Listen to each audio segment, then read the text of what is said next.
अस्सलामुअलैकुम रहमतुल्लाहि व बरकातुहू।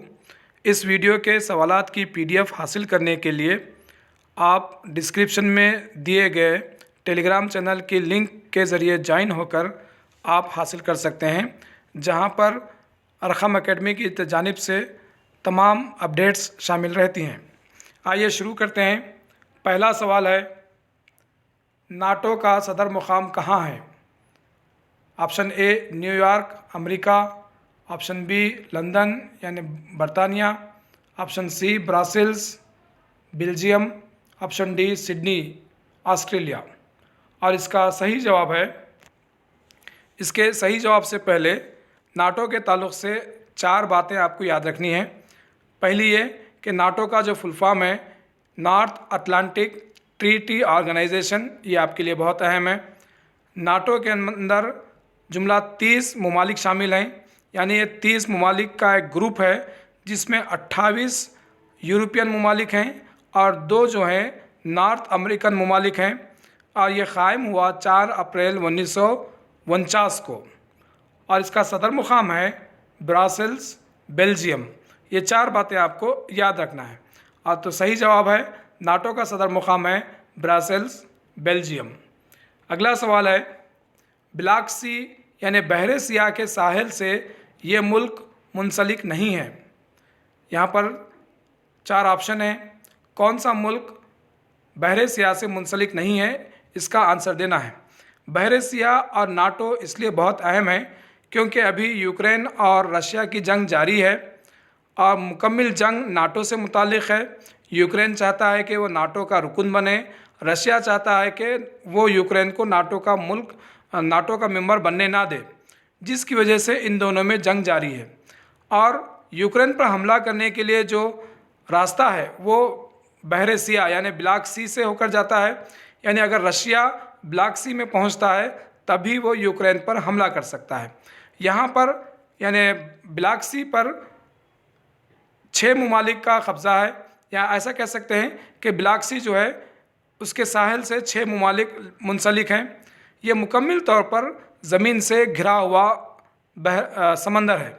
सिर्फ एक ही रास्ता है जहाँ से ये बहर रूम और फिर बहर ओशियानियस से जाकर मिलता है ब्लैक सी। और ये जो रास्ता है जिसको बॉस्फोरस स्ट्रेट कहते हैं, इस पर तुर्की का कब्ज़ा है, यानी दोनों जानिब तुर्की है। और रशिया ये चाहता है कि अगर यूक्रेन पर कब्ज़ा करने का या यूक्रेन पर हमला करने का मौका मिले तो ये जो रास्ता है इस रास्ते में कोई रुकावट ना आए। इस वजह से ख़बरों के अंदर ब्लैक सी और नाटो जो है बहुत सुर्खियों में रहा है। अब सवाल ये है कि ब्लैक सी यानी बहरे सियाह के साहिल से ये मुल्क मुंसलिक नहीं है। कौन सा मुल्क है जो ब्लैक सी से मुंसलिक नहीं है? और इसका सही जवाब है बेलारूस और मंगोलिया। इनकी सरहदें ब्लैक सी से मुंसलिक नहीं है। यूक्रेन, रूस, तुर्की, रोमानिया, जॉर्जिया, बल्गारिया, ये 6 ममालिक की सरहदें ब्लैक सी से मिलती हैं। अगला सवाल है, ख़वातीन वनडे क्रिकेट में सबसे ज़्यादा विकेट किस खिलाड़ी ने लिए? सही जवाब है झूलन गोस्वामी। झूलन गोस्वामी ने सबसे ज़्यादा वनडे क्रिकेट में विकेट लेकर ख़वातीन के ज़ुमरे में वर्ल्ड रिकॉर्ड बनाया है।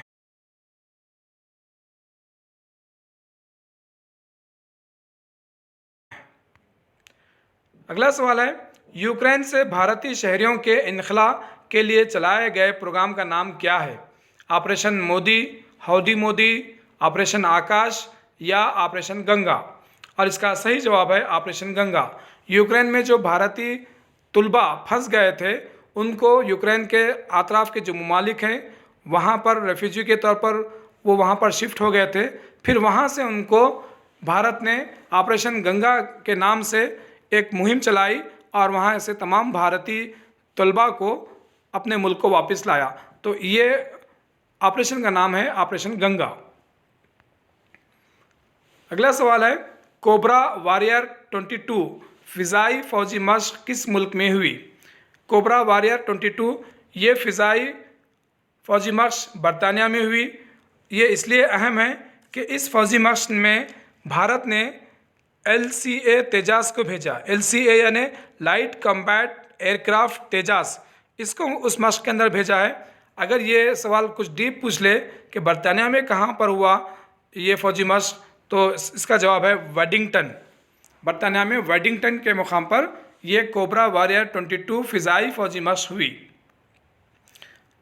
अगला सवाल है, किस फिल्म को Dadasaheb Phalke international film festival award 2022 दिया गया? 4 ऑप्शन है। फिल्म का नाम है 83, और ऑप्शन बी है Pushpa the rise, option C है अंतिम, और ऑप्शन डी है सरदार उधम। सही जवाब है Pushpa the rise. Pushpa the rise को Dadasaheb Phalke international film festival में film of the year award दिया गया। फिल्म ऑफ द ईयर, यहाँ पर 2 फिल्मों का अवार्ड दिया गया, कंफ्यूज ना हो।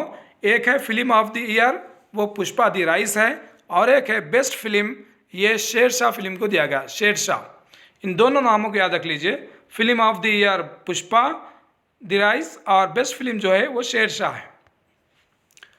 अगला सवाल है, भारत में ख़वातीन के लिए पहला इंडस्ट्रियल पार्क कहाँ कायम किया गया? अहमदाबाद, हैदराबाद, भोपाल या राजकोट? और इसका सही जवाब है हैदराबाद। भारत का पहला ख़वातीन के लिए इंडस्ट्रियल पार्क हैदराबाद में कायम किया गया, जो कि यौम आलमी ख़वातीन के मौके पर इसका इफ्तिताह हुआ। यहाँ पर तमाम इंडस्ट्रीज़ की मालिक जो है वो ख़वातीन रहेंगे। सवाल इस तरह से है, यौम आलमी ख़वातीन कब मनाया जाता है? 8 अप्रैल को, 9 मार्च को, 8 मार्च को या 21 मार्च को? और इसका सही जवाब है 8 मार्च को। यौम आलमी ख़वातीन 8 मार्च को मनाया जाता है। अगला सवाल है, बुलेट ट्रेन का पहला स्टेशन कौन सा होगा? अहमदाबाद, सूरत, बड़ौदा या राजकोट? और इसका सही जवाब है सूरत। बुलेट ट्रेन का पहला जो स्टेशन होगा वो सूरत होगा। ये बुलेट ट्रेन जो है अहमदाबाद से मुंबई के दरमियान में चलाई जाएगी। अगला सवाल है, तेलंगाना की ये मंदिर यूनेस्को वर्ल्ड हेरिटेज साइट में शामिल है?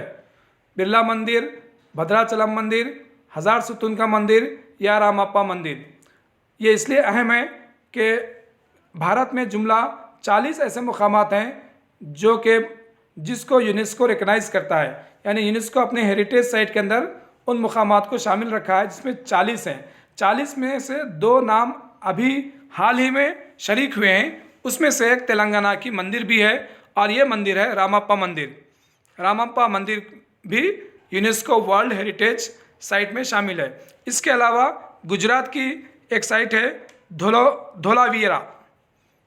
गुजरात की धोलावीरा को भी वर्ल्ड हेरिटेज साइट में शामिल किया गया है। इस तरह से जुमला 40 हेरिटेज साइट हैं इंडिया के अंदर।